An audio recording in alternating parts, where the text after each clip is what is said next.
எல்லோரும் நல்லா இருக்கீங்களா? இன்றைக்கி நான் மீன் குழம்பு மீன் வறுவல் செய்யலான்னு இருக்கேன். வாங்க வீடியோக்குள்ள போகலாம்.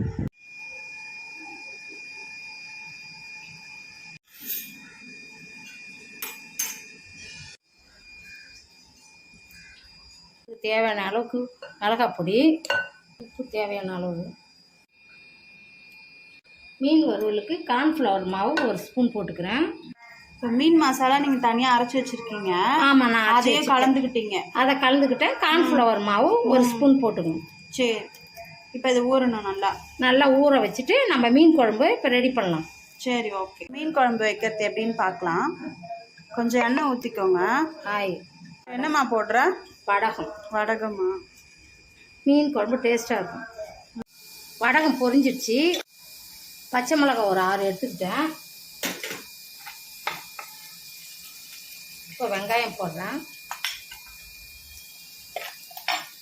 சின்ன வெங்காயம்.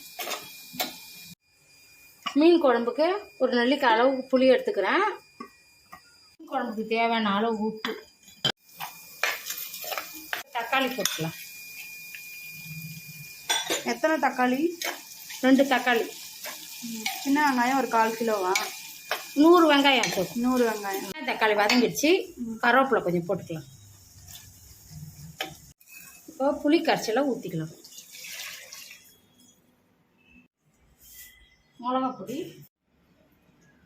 மிளகா பொடி உங்கள் காரத்துக்கு ஏற்ற மாதிரி போட்டுக்கோங்க. தேவையான அளவு தண்ணி ஊற்றிக்கிறேன். கொதிக்கிட்டோம். ஒரு 10 நிமிஷம் கழித்து நம்ம குழம்பு கொதிக்குது. அதுக்குள்ளே நம்ம மீனை வறுத்துக்கலாம்.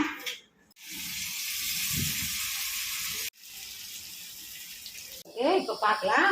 இப்போ கொஞ்சம் மீன் குழம்பு நல்லா கொதித்த பிறகு மாங்காவை போட்டுக்கலாம்.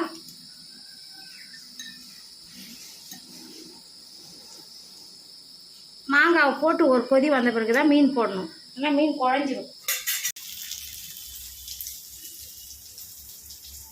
குழம்பு கொதிச்சிச்சு.